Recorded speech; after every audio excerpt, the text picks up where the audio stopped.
I love things that are provocative and I love things that are radical, but they need to have some kind of poetic element in them. You can be radical. That is what touched me about your music in the first place. You can tear everything apart if you want, but you cannot do it for the sake of being provocative. You have to do it for the sake of having some kind of poetic,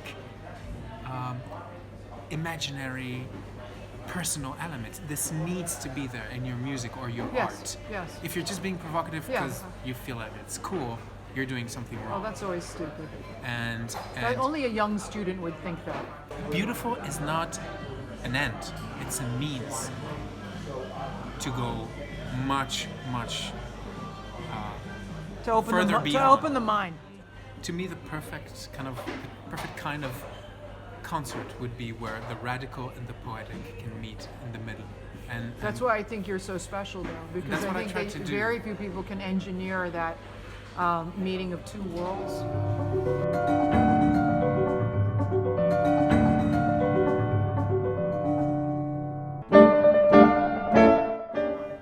The beginning, you feel like you don't understand the correspondence or the dialogue between them. It's not obvious. It seems really sketchy. It seems like you're on thin ice at the beginning. Exactly. But then towards the that's end, part of it. Towards the end, like it's really amazing how it I want to make, at the beginning of the show, I want to make people feel uncomfortable. And the fact that you can be in a 1 hour space, walking through and traveling in between, or shuttling between hundreds of shuttling years. between all these different worlds and sounds and architectures and different kinds of movements, that to me is everything that I strive for and that I fight for. What I do for this recital, I go to a hardware store, I buy bolts, nuts, screws, etc., and I put them in a piano. So wait, you're prepping the piano. Yes. I didn't realize that. It was you. Everything is it's me. always you. I go to the hardware store. Shit. So it's an art project. Totally, that's what I love about it. That's why it's such a special statement that you can do as an artist. It's not just, okay, I come, somebody prepared it for me, and I play. I see. It's like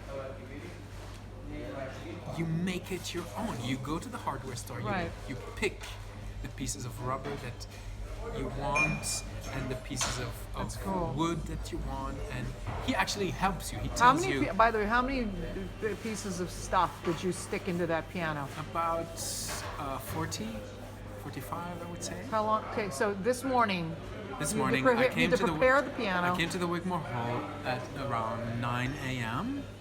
and then I prepared the piano for about a couple hours, which is good because when I started out doing this recital, it used to take me 4.5 hours because it's really complex. Yeah, and you have to keep on testing. You have to measure every string and the distance, and he tells you, John Cage tells you in his map what kind of screw, what kind of nut and bolt you have to use, and it's very complex. But he was such a genius, and he knew what he wanted to hear. But when I really started out, like 4 years ago, I had no idea where was this going to lead me, and I didn't know as much about John Cage as I think I know today. And so I had to research a lot about him and his life. And John Cage was such a wild character. He didn't only do music, he did filmmaking, and not a surprise. And he was involved even in, of course, dance with Merce Cunningham, and in fashion, and in so many aspects. Well, you know what though? His life prefigured what is happening today. And he represents this open-mindedness. Music is not just about performance and the piano and what the score said. Music is also about opening your mind and trying new things and trying to have total freedom to invent new concepts. And I love the fact that, first of all, he wanted to invent new sounds. How many composers truly in music history wanted to invent new sounds? That would be you. Very few. That would be you. Composers are usually obsessed with notes and sounds and with architecture of a piece, etc. And he actually cherished the silence, and I feel that's what we're missing also a lot today. He represents the man who came and said, enough with the burden of the past. Now, it's over. We look into the future. And that's a big thing in classical music. The music world is divided into two groups. That's my philosophy. It's divided into groups of composers that did everything that other people did before them, but just better. And in this category, you would have people like Mozart or Bach, who did not invent something new. They just did what was there just a million times better because they were geniuses. Okay. That's one category. The other category are the visionaries. Like Rembrandt, like a Rembrandt. Are all the visionaries, the people who said we are going to forget about the past Right, like and Picasso. do something new. So like Picasso Yes. instead of a Rembrandt. Yeah, and do something completely new. And we don't care what happened before. We just look into the future and we want to make the world move forward. Some of these artists are not necessarily the greatest geniuses, so to speak. Being a visionary is not necessarily being the best at what you do. It's a commitment. It's a commitment. Yeah, that's it's an true. engagement. Yeah. It's being fearless. Classical music needs to be kind of shaken up.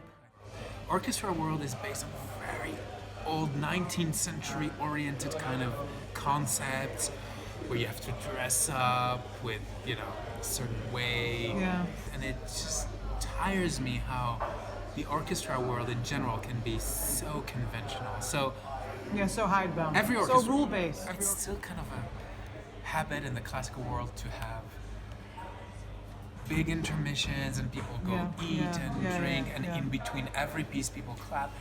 And I think everything in our lives are faster. We have technology, we have amazing technology, we have things happening, like our lives have completely changed in the last 20 years in that respect. And so why wouldn't the recital and concert format change? Why wouldn't it change as well?